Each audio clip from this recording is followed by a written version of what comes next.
A maior batalha que já aconteceu não foi a Primeira Guerra Mundial, não foi a Segunda Guerra Mundial. A maior guerra que já foi travada não foi no Vietnã, não foi em nenhum campo de concentração militar. A maior guerra que já aconteceu não foi de Israel contra os filisteus. A maior guerra que já aconteceu no universo não aconteceu aqui nessa terra, aconteceu no céu. Foi a primeira guerra que aconteceu em toda a história da humanidade, em todo o universo. A primeira guerra era uma guerra terrível. De um lado, os anjos eleitos. Do outro lado, Satanás e os demônios. Quando Lúcifer conseguiu persuadir a terça parte dos anjos e se rebelar contra Deus, achando ele que conseguiria destronar Deus, tomar o lugar de Deus, houve ali uma guerra no céu. Uma coisa que vai além, mas muito além da nossa imaginação. E os anjos de Deus, os anjos eleitos, que estavam sendo ali naquela guerra, estavam sendo governados por Arcanjo Miguel. Como eles conseguiram vencer esta guerra? Vou mostrar para vocês.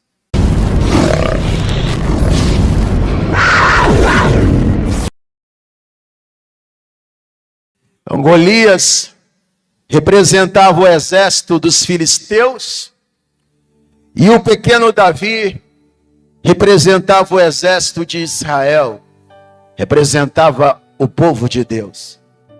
Essa guerra não era apenas uma guerra política, não era apenas uma guerra militar, essa guerra era uma guerra espiritual. O gigante Golias é uma personificação do diabo, o arqui-inimigo do povo de Deus. Falando de forma ilustrada, todos nós temos gigantes distintos em nossas vidas. Alguns de nós estão enfrentando o gigante da depressão. Outros podem estar enfrentando o gigante do transtorno de ansiedade. Outros podem estar enfrentando os gigantes das dívidas, gigantes das doenças, gigante dos problemas conjugais, o gigante do divórcio. E o problema todo não é o divórcio, o problema são as feridas que o divórcio causa na pessoa que está divorciando e também na vida dos filhos, em toda a família. São gigantes que nós enfrentamos na nossa vida. Mas falando de forma literal, todos nós, sem exceção, temos um gigante em comum nas nossas vidas.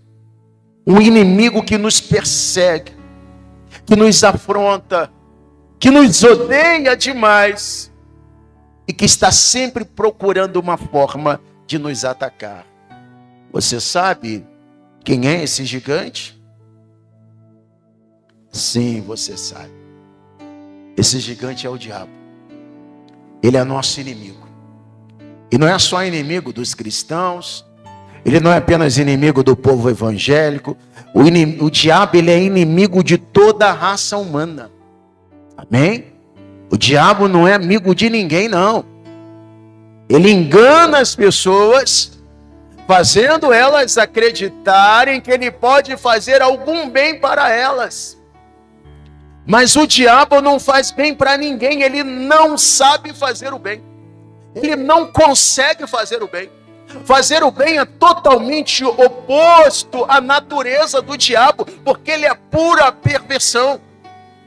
Ele é pura maldade. Então o diabo não ajuda ninguém. O diabo não favorece ninguém de verdade. E o diabo não é amigo de ninguém. Eu já ouvi muitas vezes, meu avô falava isso, meu pai falava isso. Eles costumavam dizer que o diabo ele dá com uma mão e ele toma com as duas. Ele finge que ajuda a pessoa e depois ele puxa o tapete dela. Porque o diabo, ele é arqui-inimigo da raça humana. E principalmente inimigo do povo de Deus. Quem está me entendendo até aqui, diga amém. Dizer que o diabo não existe não anula a existência dele. Ele é o oposto de Deus, né? Está escrito na carta aos Hebreus, capítulo de número 11, que é necessário que aquele que se aproxima de Deus creia que ele existe e que ele é recompensador daqueles que o buscam. Então, para Deus abençoar a sua vida, você precisa crer que ele existe, você precisa se aproximar dele e você precisa ter fé nele. É verdade ou não é? Sim, é claro. Agora o diabo não.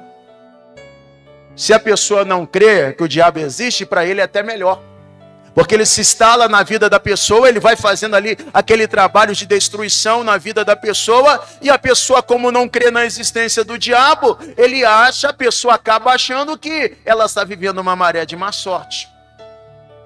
Ela não sabe que existe o mal por detrás daquilo ali, existem forças malignas agindo para destruir a vida dela, para destruir a saúde sentimental dela, para destruir o casamento dela, para levar aos vícios, e ela não sabe que por trás de tudo isso está o diabo. Na parábola das sementes, Jesus não apenas fala que o diabo existe, que ele é nosso inimigo, mas ele também fala o que ele faz, como ele age.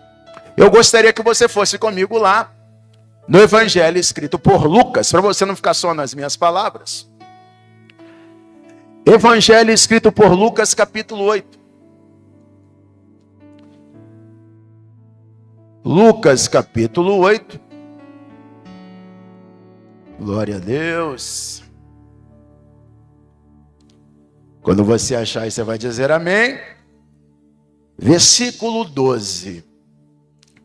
Que informação, que ensinamento, não é só uma informação, né? Que ensinamento importante o Senhor Jesus nos deixou aqui. Olha o que ele diz. Lucas 8, versículo 12. E que estão, versículo 12, tá? Não é 2 não. E os que estão junto do caminho, estes são aqueles que ouvem. Ouvem o quê? A palavra de Deus. Depois vem o diabo e tira-lhes do coração a palavra para que não se salvem crendo. Está vendo aí? Então você ouve a palavra, a pessoa abre os ouvidos e o coração para ouvir a palavra, o Espírito Santo trabalha para convencer a pessoa através da palavra, convencer do pecado, da justiça e do juízo, e por outro lado o diabo está trabalhando ali para roubar do coração da pessoa a palavra que foi semeada. Pastor, mas como que o diabo pode roubar a palavra no meu coração, se eu já recebi a palavra no coração? Não tem como ele tirar a palavra de lá. Tem como ele colocar dúvida. Ele vai tentar colocar dúvida. Se você deixar a dúvida aí entrando no teu coração, Deus trabalha na certeza. Aí a dúvida vai colocando a palavra para fora do teu coração. O diabo trabalha desse jeito. Quem está me entendendo até aqui, diga glória a Deus. Em João capítulo 8, Jesus dá mais uma informação importante sobre o diabo. João capítulo 8, no versículo 44, Jesus revela que ele é homicida, ele é desviado e ele é pai da mentira. Jesus estava falando com os fariseus, que eram hipócritas, e ele disse assim: vós tendes por pai o diabo, e quereis satisfazer os desejos do vosso pai. Ele é homicida desde o princípio, e não se firmou na verdade. Quem é a pessoa que não se firma na verdade? É o diabo, é o desviado. É aquele que nunca se firma, sabe? O diabo nunca se firmou. Não se firmou na verdade porque não há verdade nele. Quando ele profere mentiras, fala do que lhe é próprio, porque ele é mentiroso e pai da mentira. Então, mais uma prova que o diabo não faz bem para ninguém, porque ele mente dizendo que vai ajudar as pessoas, que vai realizar os sonhos delas, que vai abrir as portas para elas, que vai fazer o bem para elas. As pessoas, muitas, infelizmente, acreditam no diabo e levam uma rasteira. Quem está me entendendo até aqui, diga amém. É por isso que eu e você, olha, e todo o povo de Deus, nós não podemos falar mentira e nem apoiar a mentira. Porque o autor da mentira é o diabo. O diabo trabalha com a mentira e Deus trabalha com a verdade. Jesus disse: eu sou o caminho, a verdade e a vida, e ninguém vem ao Pai se não for por mim. Em Efésios, no capítulo 6, Paulo nos ensina que o diabo ele também arma ciladas para tentar nos derrubar. Efésios capítulo 6, versículo de número 11. Por favor, acompanhe aí comigo. Quem estiver nos assistindo ao vivo, se estiver com a sua Bíblia, acompanhe aí também. Efésios 6, versículo 11. Vocês acharam, meus amados? Acompanha comigo. Diz assim: revesti-vos de toda a armadura de Deus, para que possais estar firmes contra as astutas ciladas do diabo. Aqui já fica muito claro, ele arma ciladas. Mas quando você está firme, você não cai nas ciladas dele. Se a pessoa não estiver firme, ela vai cair nas arapucas que o diabo fica armando para derrubar o povo de Deus. Quem está me entendendo até aqui, diga amém. Então, apenas nesses versículos que nós lemos aqui, nós sabemos que o diabo não é um mito. Ele é real. Ele é uma pessoa, ele é uma personalidade espiritual que domina o reino das trevas. E ele tem 3 propósitos: matar, roubar e destruir. E quem é o alvo principal do diabo? Quem é o alvo principal do diabo? Aponta para você assim, diga assim, ó: sou eu. Nós somos o alvo principal do diabo. O ser humano e principalmente o povo de Deus. Por quê, pastor? Por que o alvo do diabo não é o meu cachorrinho? Por que o alvo do diabo não é o meu gatinho? Por que o alvo do diabo não é um papagaio, não é uma borboleta? Por que o alvo do diabo não é um leão, um elefante? Não são todas criaturas de Deus? Porque o ser humano é a coroa da criação de Deus. O diabo, quando ainda era um anjo de luz, ele dizia lá no céu: subirei ao mais altos céus, acima das estrelas de Deus, estabelecerei o meu trono e serei semelhante ao Altíssimo. Ele queria ser semelhante a Deus. Aí Deus o lançou por terra, o expulsou do paraíso, e Deus disse: façamos o homem à nossa imagem, conforme a nossa semelhança. O diabo tem raiva de você, o diabo tem inveja de você, porque ele queria ser a imagem e a semelhança de Deus. E Deus fez você a imagem e a semelhança de Deus. Glória a Deus. Quero que você vá comigo, por favor, em Apocalipse capítulo 12. Então, sabe por que o diabo tem raiva de você? Agora, se não sabia, agora você sabe. Apocalipse capítulo 12. Uma vez uma senhora me contou um sonho. Ela falou: pastor, eu tive um sonho. Na verdade não era pastor, era diácono na época. Eu tive um sonho. Nesse sonho eu sonhava que estava saindo assim umas minhocas da terra e começava a virar grandes serpentes, mas eu pisava na cabeça dessas serpentes e todas elas morriam, e elas se levantando mais, mas eu pisava na cabeça delas e elas morriam. Aí depois, nesta mesma noite, eu tive um sonho que eu estava aqui saindo da minha casa. Ela mora lá em Maria Paula, ela mora até hoje no mesmo endereço, Maria Paula, Campo Novo. Eu estava saindo aqui da minha casa e de repente desceu um touro ali da Rua das Pedrinhas. Um touro forte, bravo, ele vinha com tudo para cima de mim para me chifrar. Aí eu pegava nos chifres daquele touro e de repente eu era tomada de uma força. Aí eu tombava aquele touro. Eu falei: opa, glória a Deus. O sonho é claro, está revelado. A serpente e o touro representam a mesma coisa, é o diabo. É o mal que está se levantando contra a sua vida. Mas Deus te deu autoridade e a senhora está derrubando esse mal. Vocês deram glória a Deus, mas ela ficou triste.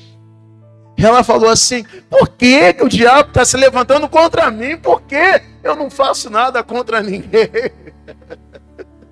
Eu sou uma pessoa tão boa, eu não faço nada contra ninguém. Eu falei: irmã, se o diabo está furioso contigo, a senhora tem que dar glória a Deus.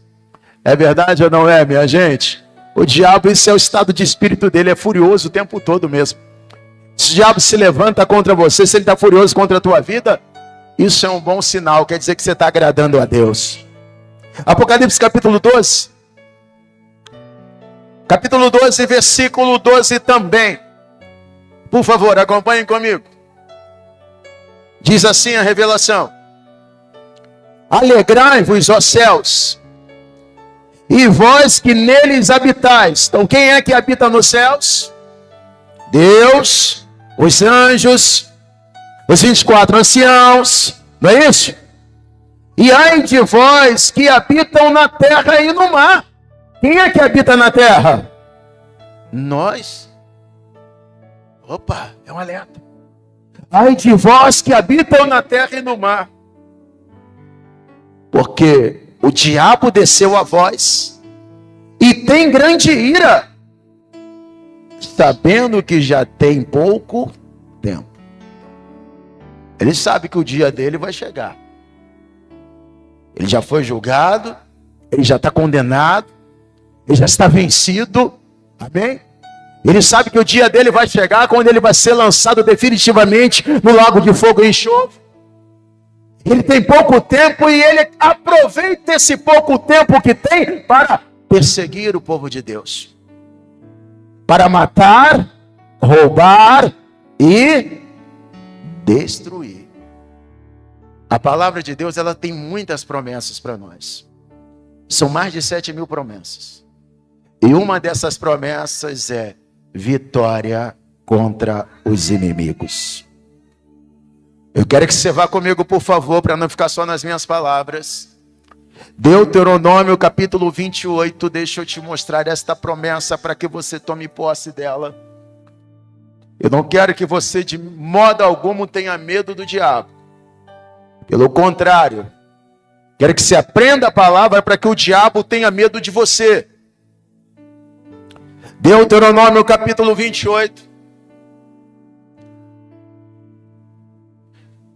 Versículo de número 12. Ou melhor, versículo 7. Perdão, versículo 7. E o Senhor entregará os teus inimigos que se levantarem contra ti, feridos diante de ti. Por um caminho sairão contra ti, mas por 7 caminhos fugirão de diante de ti. Essa promessa é para mim, essa promessa é para você, esta promessa é para o povo de Deus. O diabo, nosso adversário, ele até pode vir contra nós por um caminho, mas maior é o que está em nós do que aquilo que está no mundo, e ele vai ter que bater em retirada. Se vier por um caminho, por 7 caminhos, ele vai ter que bater em retirada, porque maior é o que está em nós do que aquilo que está no mundo. E o que é de Deus, o diabo não toca. Amém? Quem é de Deus aqui? Então o diabo não pode tocar em você. Você é propriedade peculiar e exclusiva de Deus. Você já leu o livro de Jó? A luta, a tribulação que Jó passou, o diabo sempre quis tocar nele e derrubá-lo. Mas para tocar em Jó, ele teve que ter a permissão de Deus. Quando você não tem brecha, meu amado, o diabo, por mais que ele te odeie, por mais que ele queira te matar, roubar e destruir, sem a permissão de Deus, ele não pode tocar nem apenas em um único fio de cabelo da tua cabeça, porque você é propriedade peculiar e exclusiva de Deus. O que você prefere? Ter medo do diabo ou que o diabo tenha medo de você? O que você prefere? Ter medo do diabo ou que o diabo tenha medo de você? Que ele tenha medo de você, é claro. Eu vou te ensinar aqui na palavra 5 coisas para que o diabo tenha medo de você. 5 passos que eu e você, como cristãos, precisamos dar para que o diabo tenha medo de nós, para que ele nos respeite. Primeiro passo é simples, mas fundamental. Sirva a Deus e seja fiel. Se você estiver anotando, eu vou repetir. Pastor Everton está anotando? Sirva a Deus e seja fiel. Se você não está do lado de Deus, você está do lado de quem? Só existem 2 reinos: o reino da luz e o reino das trevas. Só existem 2 reinos: o bem e o mal. Se você está no reino da luz, você não está no reino das trevas. Se você faz parte do reino de Deus, você é protegido por Deus. Você está entendendo? Sim ou não?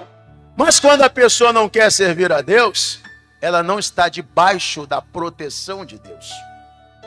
Deus quer ajudá-la, Deus quer proteger, Deus quer abençoar, mas a pessoa não quer servir a Deus, ela sai de debaixo dessa proteção de Deus. Vocês estão entendendo? Quando você sai de debaixo da proteção de Deus, você vira um alvo fácil para o diabo. Então não tem esse negócio da pessoa ser neutra. Ah, eu não sirvo a Deus, mas eu também não tenho religião e eu também não faço mal para ninguém. Eu não vou na igreja, eu confesso. Eu não congrego, eu não tomo santa ceia, mas olha, eu não bebo, eu não fumo, eu não prostituo, eu não faço mal para ninguém. Muito bem, isso mostra que a pessoa é uma boa cidadã, né? É um cidadão exemplar, mas isso não blinda a pessoa contra os ataques do diabo. Para você estar protegido contra os ataques do diabo, você tem que servir a Deus, mas tem que servir com fidelidade. Quero que você vá comigo no Salmo 101, por favor. Coisa linda, né? Você abre o Salmo 101 aí, você vê a boca de Deus falando, gente. Hoje de manhã eu estava pensando, tem livros que eu leio 2 vezes, tem livros que eu leio 3 vezes, tem livros que eu já li 4 ou 5 vezes que eu não consigo ler mais, porque eu já sei tudo que está escrito ali. Mas a Bíblia eu já li, já perdi as contas e eu não canso de ler. Como que a palavra de Deus, ela é o livro dos livros, né? Você lê e ela nunca fica velha, não é? A palavra nunca fica velha, parece que você está lendo sempre pela primeira vez. Eu fico maravilhado, porque esse livro ele é totalmente inspirado pelo Espírito Santo. E quando você abre aqui comigo o Salmo 101, aqui no versículo 6, você vê aí o próprio Deus falando através do salmista. E ele diz assim, olha, os meus olhos procurarão os fiéis da terra. Nós estamos agora no ano de 2025. Eu não sei quando essa mensagem vai ser assistida nas redes sociais ou ouvida na rádio, mas nós estamos agora no ano de 2025. Há 8 bilhões de habitantes no planeta Terra.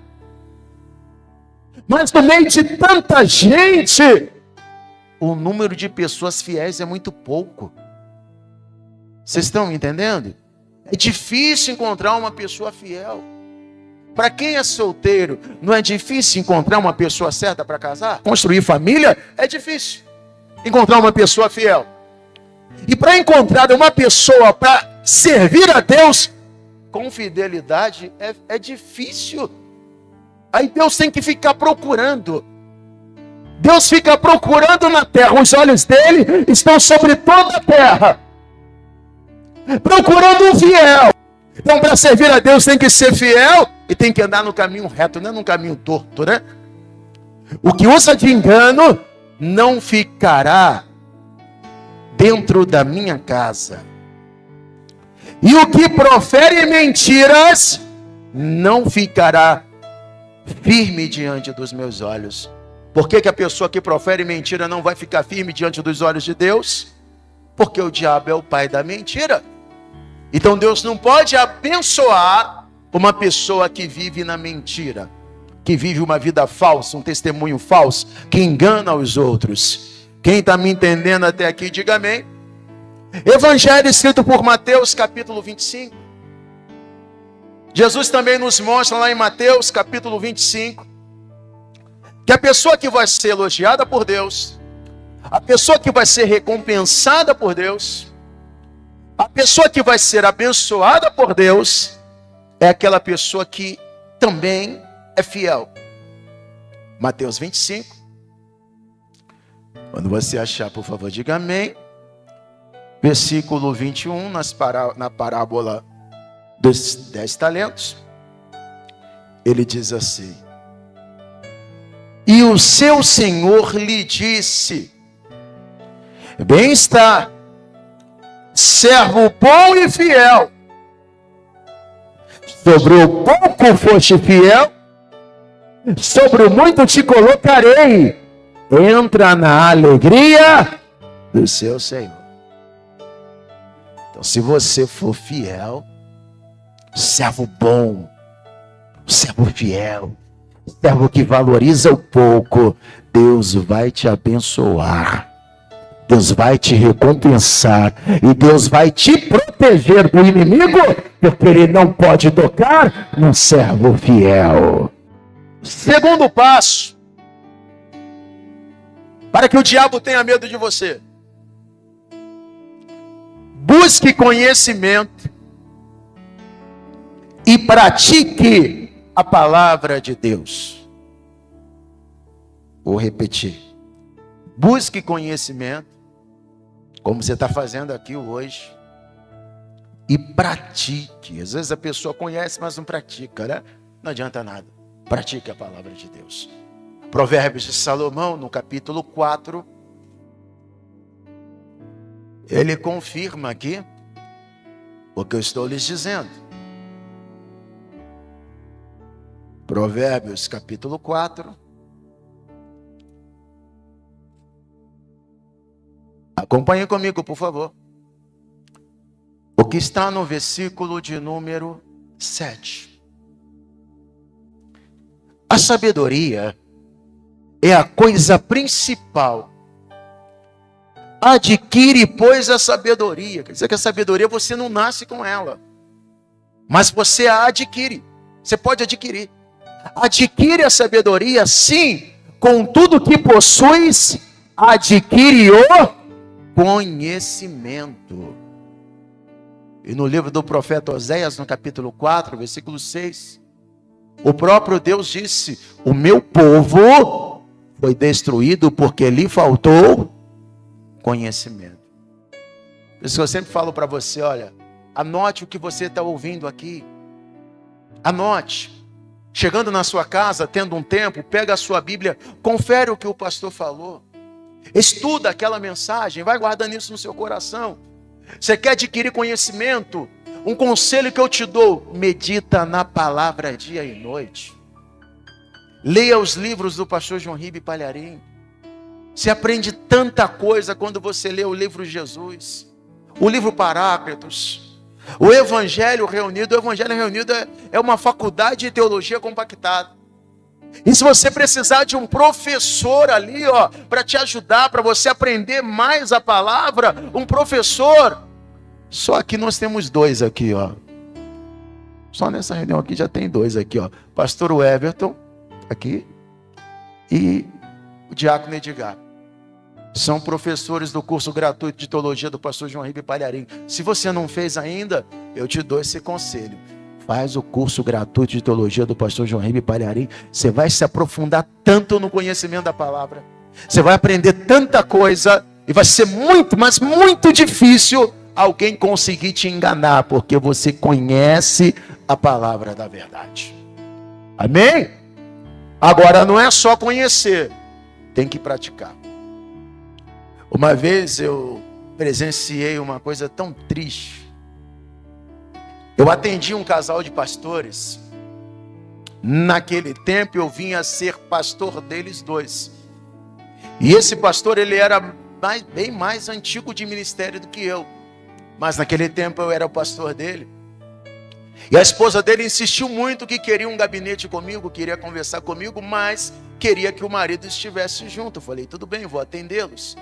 Ele estava resistente, né? Ele não queria, mas ela insistiu. E ela me contou, não posso dizer o nome da pessoa, até porque está ainda ao vivo, não posso falar.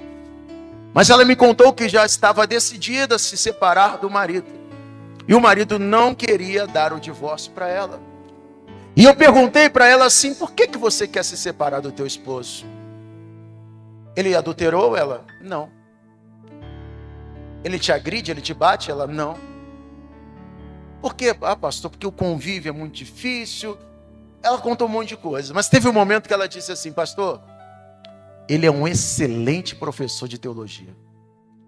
Eu admiro meu marido demais quando ele está pregando. Eu admiro como ele está dando aula. Ele conhece muita palavra, pastor, mas ele não pratica nada do que ele ensina. Lá em casa é outra coisa. O senhor tem que ver ele na igreja. Ele na igreja é uma benção. Conhecimento, realmente é um homem que tem muito conhecimento. Mas pastor, ele não pratica nada. Eu só queria que ele praticasse lá em casa aquilo que ele ensina na igreja. É triste ou não é ouvir uma coisa dessa? Sim ou não? Porque conhecer e não praticar não adianta nada. É melhor você conhecer metade da Bíblia e colocar em prática do que conhecer de Gênesis e Apocalipse e não praticar absolutamente nada. Ela só vai ter efeito na tua vida se você colocar em prática. Quem está me entendendo, diga amém. Quero que você vá comigo então em Tiago capítulo 1. Carta do irmão Tiago.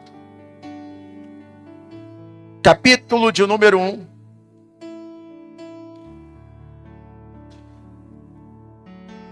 Acompanhe comigo. Versículo de número 22. Acharam? E sede cumpridores da palavra, e não somente ouvintes, enganando-vos com falsos discursos. Porque se alguém é ouvinte da palavra e não cumpridor, é semelhante ao varão que se contempla ao espelho o seu rosto natural, porque se contempla a si mesmo, e foi-se, e logo se esqueceu como era. Aquele, porém, que atenta bem para a lei perfeita da liberdade, e nisso persevera, não sendo ouvinte esquecido. Sabe aquela pessoa que ouve a palavra, mas não absorve nada? Como é que você vai praticar o que você não absorveu? Não é? Então tem que ouvir com atenção para que não entre só nos ouvidos, entre no coração e você pratique. Não sendo ouvinte esquecido, mas fazedor da obra. Este tal será bem-aventurado no seu feito. Fazedor da obra aqui não é aquela pessoa que entrega o impresso, não é aquela pessoa que vai fazer a obra que ele está dizendo aqui. Nesse caso, é praticar a palavra de Deus. Quando você pratica, você já está fazendo uma grande obra e um grande bem para si mesmo. E o diabo não pode tocar naquele que pratica a palavra. Amém? Terceiro passo. Esse é um dos mais poderosos que existe. Terceiro passo para que o diabo, para que o inimigo tenha medo de você. Use o poder do nome de Jesus. Vou repetir para você. Use o poder do nome de Jesus. O nome de um indivíduo é pessoal. Ninguém pode usar o seu nome, porque é sua identidade. E a sua identidade revela muito sobre você. Se eu falar o nome aqui, Pelé, o que vocês vão se lembrar? Rei do futebol. Se eu falar o nome aqui, Ayrton Senna, o que vocês lembram? Fórmula 1. É verdade ou não é? Se eu falar o nome João Ribe Palharim, o que vocês pensam? Pregação do Evangelho, né? É verdade ou não é? Sim ou não? Se eu falar o nome Vladimir Putin, o que vocês pensam? Poder, poder aquisitivo, poder político. É verdade ou não é? Imagina se você fosse o procurador ou procuradora do Vladimir Putin. Quantas portas iam se abrir para você? Você seria considerado uma pessoa poderosa, uma pessoa importante. É verdade ou não é, minha gente? Sim ou não? E muitas portas iam se abrir para você, porque você tem autorização e autoridade para falar no nome dele. Agora eu te digo que você pode ser procurador ou procuradora de uma pessoa que é infinitamente mais poderoso do que ele e do que qualquer pessoa neste planeta. Você tem autorização, você tem autoridade legal e espiritual para usar um nome que está acima de qualquer nome neste planeta. Tanto na terra, quanto também no céu. Eu e você, e todo o povo de Deus em qualquer lugar do mundo, tem autorização e autoridade para usar este nome. Quero que você vá comigo, por favor, em Filipenses capítulo de número 2. Glória a Deus, isso é tremendo. E nisso aqui não tem ninguém maior do que o outro, não. Ah, porque eu posso usar mais, porque eu sou pastor. Não, mas eu sou apóstolo. Não. Eu e você estamos nesse mesmo nível aqui. Para usar esse nome, ninguém é privilegiado. Fomos comprados pelo mesmo sangue. Amém? Filipenses capítulo 2. Versículo de número 9. Pelo que também Deus o exaltou soberanamente e lhe deu o nome que é sobre todo nome. O nome dele está acima do nome de Vladimir Putin. O nome dele está acima do nome de Buda, de Maomé. O nome dele está acima de qualquer nome em todo o universo. Para que ao nome de Jesus se dobre todos os joelhos dos que estão nos céus e na terra e debaixo da terra, e toda língua confesse que Jesus Cristo é o Senhor, para a glória de Deus Pai. Então este nome tem poder. E eu e você temos autorização, autoridade e permissão para usar este nome. Quero que você vá comigo em Marcos capítulo 16, que eu vou te provar isso. Ah, pastor, mas o diabo está aprontando isso. O diabo está aprontando aquilo. É que o diabo está se levantando. Usa o poder do nome de Jesus contra ele, ué. Um dia desses eu vi um indivíduo. Eu não sabia se eu ficava com raiva dele ou se eu ficava com pena. Um camarada que ele é chamado de apóstolo. Aí ele postou um vídeo de olha que absurdo, meu amigo. Ele postou um vídeo dizendo assim, tirando onda lá com as pessoas que estavam com ele, mas alguém estava gravando e ele não sabia. Aí ele falou assim, eu falei para o demônio, em nome de Jesus, sai. Ah, o demônio não quis sair. Eu falei, não vai sair não? Então sai meu nome. E o demônio saiu. Aí ele falou que o demônio saiu e ficou dando gargalhada. Eu falei, eu não sei se eu fico com raiva, ou eu não sei se eu fico com pena. Quem é o homem para ter mais autoridade do que Jesus? Nem o diabo tem mais autoridade que Jesus, que dirá o homem. Nem o anjo mais poderoso do céu tem autoridade maior do que Jesus. Olha, nem Miguel Nem Miguel, que é um anjo guerreiro, anjo de batalha, poderoso, nem Miguel tem autoridade maior do que Jesus. Ninguém expulsa demônio no nome de Gabriel. Ninguém expulsa demônio no nome de Miguel. Ninguém expulsa demônio no nome de Pedro. Eu nem vou falar o meu nome, porque não chega nem perto. Mas nós expulsamos qualquer demônio pelo poder do nome de Jesus. Esse nome tem poder. Oh, glórias! Marcos capítulo de número 16. Mas é cada uma que esse pessoal inventa, né, gente? Versículo de número 15.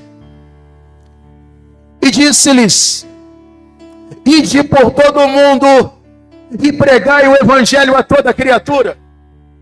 Quem crer e for batizado será salvo, mas quem não crer será condenado. É por isso que na Paz e Vida nós sempre pregamos e logo depois falamos do batismo. Quem crê tem que ser batizado sim. Versículo 17. E esses sinais seguirão aos que crerem. Em meu nome expulsarão demônios, falarão novas línguas, pegarão nas serpentes. Serpente é o símbolo de Satanás. Quer dizer que vai ter poder sobre o diabo, sobre os demônios. Pegarão nas serpentes, vão ter autoridade sobre os demônios, vai ter autoridade sobre o próprio Satanás. Lúcifer, Beelzebú, ele tem que se dobrar ao nome de Jesus. E se beberem alguma coisa mortífera, não lhes fará dano algum. E imporão as mãos sobre os enfermos e os curarão. Glória a Deus. O nome de Jesus é o nome mais poderoso de toda a terra, céu e mar. Esse nome tem poder. Quarto passo. Falta uma depois desse. Use o poder do sangue de Jesus. Quarto passo. Use o poder do sangue de Jesus.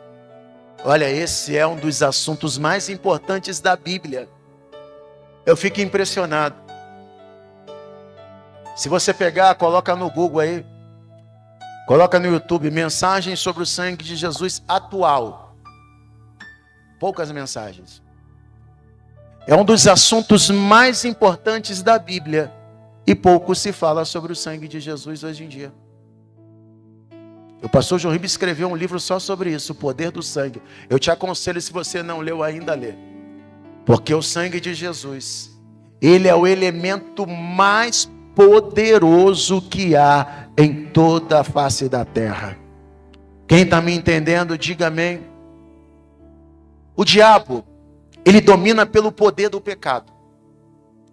Quando a pessoa não peca, se a pessoa não peca, ela está livre do pecado. Porque o diabo, ele domina pelo poder do pecado. Todo aquele que comete pecado se torna escravo do pecado e escravo do diabo, porque o diabo precisa que você peque para que ele possa te dominar, para que ele possa te destruir. Por que o diabo, ele não prevaleceu sobre o Senhor e não teve nada para acusar Jesus? Porque ele nunca pecou. Jesus nunca cometeu um pecado sequer. Por isso o diabo nunca teve domínio sobre ele. Quem está me entendendo até aqui, diga amém. Mas nós temos esse problema. Diferente de Jesus, nós pecamos. Não há quem não peque. Todo ser humano que já nasceu nesta terra, exceto Jesus, já pecou. E se pecamos, nos tornamos escravos do pecado. E uma vez escravo do pecado, se torna submisso ao diabo. Entenderam? Quem entendeu até aqui, diga amém. É aí que entra o sangue de Jesus. Em 1 João capítulo 1, versículo 7 diz. 1 João capítulo 1, versículo 7. Mas se andarmos na luz, como Ele na luz está, aí nós temos isso aqui que nós estamos tendo agora, ó. Temos comunhão uns com os outros. Mas o mais importante ainda, E o sangue de Jesus Cristo, teu Filho, nos purifica de todo pecado.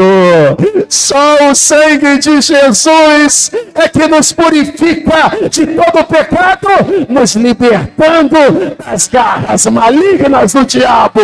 O vício não vai ter poder sobre a tua vida. O diabo não tem poder sobre a tua vida. O inferno não vai te destruir, porque o sangue de Jesus te purifica de todo o pecado.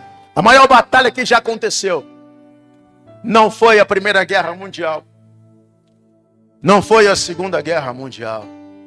A maior guerra que já foi travada não foi no Vietnã, não foi em nenhum campo de concentração militar. A maior guerra que já aconteceu não foi de Israel contra os filisteus. A maior guerra que já aconteceu no universo não aconteceu aqui nessa terra, aconteceu no céu. Foi a primeira guerra que aconteceu em toda a história da humanidade, em todo o universo. A primeira guerra era uma guerra terrível. De um lado, os anjos eleitos. Do outro lado, Satanás e os demônios. Quando Lúcifer conseguiu persuadir a terça parte dos anjos e se rebelar contra Deus, achando ele que conseguiria destronar Deus, tomar o lugar de Deus, houve ali uma guerra no céu. Uma coisa que vai além, mas muito além da nossa imaginação. E os anjos de Deus, os anjos eleitos, que estavam sendo ali naquela guerra, estavam sendo governados por Arcanjo Miguel. Como eles conseguiram vencer esta guerra? Vou mostrar para vocês. Como que os anjos eleitos conseguiram vencer Satanás e a terça parte dos anjos. Apocalipse capítulo 12. É forte o que João nos revela aqui. Como é bom você ter uma Bíblia que nos mostra o que aconteceu antes que o ser humano existisse, né? Apocalipse capítulo de número 12, versículo de número 7. E houve batalha no céu. Uma guerra espiritual, muito além da nossa imaginação. E Miguel e os seus anjos batalhavam contra o dragão. E batalhavam o dragão e os seus anjos. Mas não prevaleceram. Nem mais o seu lugar se achou nos céus. E foi precipitado o grande dragão, a antiga serpente, chamada o diabo e Satanás, que engana todo mundo. Você está vendo como ele é enganador? Que engana todo mundo. Ele foi precipitado na terra, e os seus anjos foram lançados com ele. Agora não são mais anjos, são demônios. E ouviu uma grande voz no céu, que dizia: agora chegada está a salvação, e a força, e o reino do nosso Deus, e o poder do seu Cristo, porque já o acusador de nossos irmãos é derribado, o qual diante do nosso Deus os acusava de dia e de noite. Versículo 11, aqui está a chave de tudo. E eles o venceram pelo sangue do Cordeiro e pela palavra do seu testemunho, e não amaram a sua vida até a morte. Glória a Deus. Eles venceram esta batalha pelo sangue do Cordeiro. O sangue de Jesus tem poder para vencer toda a batalha espiritual. Uma das frases mais poderosas que se usava na terra quase não se fala mais. Essa foi uma das frases mais poderosas. Não é frase de impacto, não, sabe? Não é frase pensada para tocar na emoção da pessoa, não. Não é isso não. é frase que mexe no espiritual. É uma frase que se você falar contra o demônio, ele treme. E se você pedir para uma pessoa endemoniada, se você estiver expulsando o demônio, e pedir para a pessoa endemoniada repetir essa frase, ela não consegue. Não consegue. Foi uma das frases mais poderosas que eu aprendi quando ainda era criança. E agradeço a minha mãe. Mãe, se a senhora estiver vendo, eu quero te agradecer. Vó, se a senhora estiver vendo, eu quero te agradecer. Eu agradeço a minha mãe Fátima e agradeço a minha avó Ioli por me ensinarem esta frase, que tem impacto na minha vida até hoje. Sabe que frase é essa? O sangue de Jesus tem poder. Uma das frases mais poderosas que eu aprendi.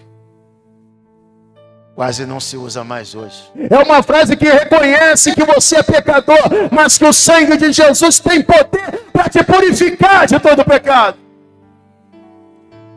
E eu me lembro que quando eu entreguei a minha vida para Jesus, quando eu me reconciliei com Jesus, isso já há mais de 2 décadas, eu estava indo para a igreja. E o diabo, ele é assim. Ele quer te impedir de ir para a igreja. Ele quer te impedir de servir a Deus, de congregar como vocês estão fazendo aqui. Muito bem.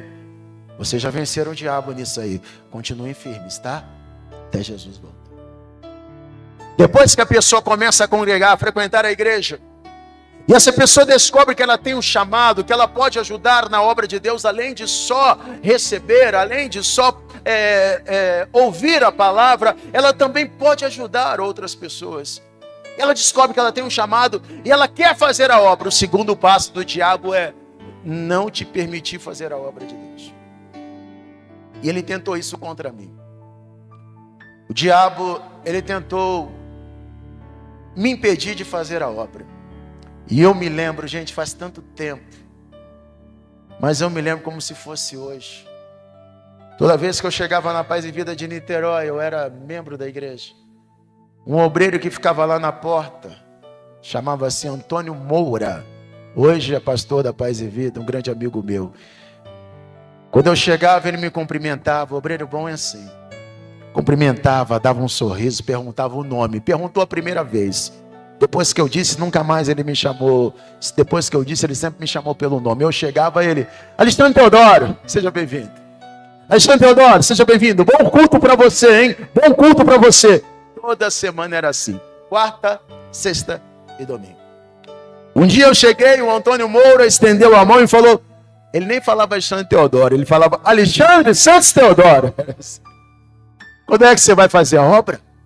Vamos evangelizar? Aí eu tentando fugir, eu falei assim, vou orar. Quando a gente quer fugir, a gente dá essas. Eu vou orar. Mas eu não queria fazer obra, era coisa nenhuma. Aí toda semana eu chegava, Alexandre Santos Teodoro, quando é que você vai evangelizar com a gente, hein? Ele era do grupo de evangelismo. Tô orando. Aí um dia, ele me convidou. Eu falei que estava orando. Aí eu cheguei em casa, liguei a TV, estava passando lá um programa evangélico e tinha um pastor pregando. O pastor falava assim, com muita autoridade, falava bem alto também.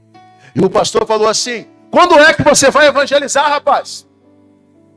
O tempo que você está sentado aí nesse sofá, você poderia estar evangelizando.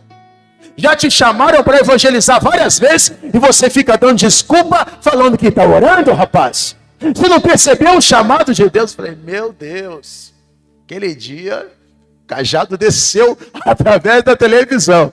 Quando eu cheguei na igreja, na próxima reunião, veio o Antônio Moura, na época era o cooperador, Alexandre Santos Teodoro, vamos evangelizar quando? Eu falei, domingo agora, pode contar comigo. Domingo eu vou evangelizar com vocês e depois eu vou também fazer visita no hospital, pode contar comigo. Aí comecei, né? Evangelizar e fazer visita no hospital todo domingo. Mas quem foi que ficou irado com isso, hein? Quem foi que não gostou nada disso? Ah, o diabo não gostou nada. Eu já tive algumas experiências espirituais, mas essa foi uma das mais fortes que eu tive. Eu me lembro, as pessoas têm costume de dizer que o diabo não aparece com chifre, que o diabo não. O diabo ele aparece de várias formas. Foi assim que ele apareceu para mim. Me lembro como se fosse hoje. Estava morando ainda na casa dos meus pais. Eu estava deitado, dormindo na sala. Todo mundo já tinha chegado, já estava dormindo. De repente, de madrugada, eu ouvi a porta abrindo. Falei, ué, por que a porta está abrindo? Era uma porta de ferro, fazia barulho quando abria. Eu ouvi a porta abrindo, mas quem é que está abrindo a porta? Está todo mundo dormindo, está todo mundo em casa, meu pai está aqui, minha mãe, meus irmãos. Eu ouvi a porta abrindo, eu tentei levantar. Nisso que eu tentei levantar, eu não tinha forças. Eu queria sair para ver quem é que estava chegando, mas eu não tinha força. Sabe quando você vai fazer uma cirurgia, que você toma aquela anestesia e sua mente está normal, parece que o seu corpo obedece, mas você tenta levantar e as pernas não reagem? Quem já fez uma cirurgia aqui sabe disso, que já tomou anestesia assim, né? Eu senti isso quando eu operei hérnia, eu senti isso. Eu achava que podia levantar, o médico falou, então tenta. As pernas não respondiam. Na minha mente, parecia que as pernas estavam respondendo, mas quando eu tentei levantar, as pernas não mexiam. Foi assim que aconteceu. O meu corpo, do pescoço para baixo, estava todo imóvel. Eu não conseguia levantar. Aí, de repente, eu ouvi passos pela casa, e eu senti uma presença se aproximando de mim, e olhando para mim, e de repente eu vi ali, eu estava deitado no sofá, havia a porta da sala, era só um umbral, não havia porta ali, e eu senti como, sabe quando uma pessoa se coloca do seu lado? Eu senti como se tivesse o corpo físico ali, uma pessoa do meu lado. E eu olhei e eu vi Satanás ali. Grande, alto, com chifre como touro mesmo. Pés de touro, corpo de homem, mas todo queimado, como se fosse alguém que tivesse sido tirado do fogo. Sabe quando você está fazendo uma fogueira que você tira aquela brasa do fogo? E fica aquelas cinzas? Eu via ele assim. E era uma expressão de muito ódio, com os olhos vermelhos. Os olhos dele expressavam ódio. E ele olhava para mim, e eu tentava falar, e eu pensava assim, mas ué, diabo é espírito? Como é que abriu a porta? E por que eu estou ouvindo esses passos? O mundo espiritual é muito real, gente. As pessoas que não entendem não sabem o que falam. E eu vendo ele olhar para mim, e sabe o que eu pensava? Eu pensava assim, né, antes. O dia que eu ver o diabo, eu vou botar ele para correr. O dia que eu ver o diabo, eu vou colocar debaixo dos meus pés. E eu estava ali no meio de uma batalha espiritual, e agora estava na hora de eu colocar em prática a minha fé. Aí eu tentava falar, a voz não saía. Eu sentia como alguém estivesse apertando o meu pescoço, sabe? E com muito esforço, eu consegui falar assim, baixinho. O sangue de Jesus tem poder. Quando eu falei, o sangue de Jesus tem poder, ele deu um passo para trás.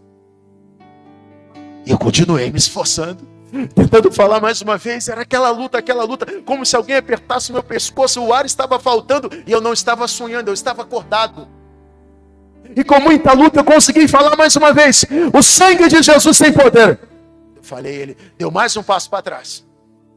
E continuou aquela batalha, e eu continuei forçando, tentando falar mais uma vez, e eu consegui falar agora mais forte. O sangue de Jesus tem poder. Quando eu falei pela terceira vez, o sangue de Jesus tem poder, ele virou as costas e ele bateu em retirada, porque o sangue de Jesus é o elemento mais poderoso sobre a face da terra. O sangue de Jesus tem poder para curar, para perdoar pecados, e para vencer batalhas espirituais. Então diga assim comigo: o sangue de Jesus tem poder. Experimenta o dia que você for expulsar um demônio, que você tiver essa experiência. Pede para a pessoa endemoniada repetir: o sangue de Jesus tem poder sobre a minha vida. Não vai conseguir. E se tiver um demônio ali que não manifestou, mas está escondido, quando falar isso, ele não vai conseguir. Ele vai ter que se manifestar. Quem está entendendo, diga amém. Diga assim comigo, porque o sangue de Jesus tem poder. Por último, para a gente terminar, agora sim, último passo. Seja cheio do Espírito Santo. Primeiro passo, vamos relembrar, sirva a Deus e seja fiel. Segundo passo, busque o conhecimento e pratique a palavra de Deus. Terceiro passo, use o nome do poder de Jesus. Quarto passo, use o poder do sangue de Jesus.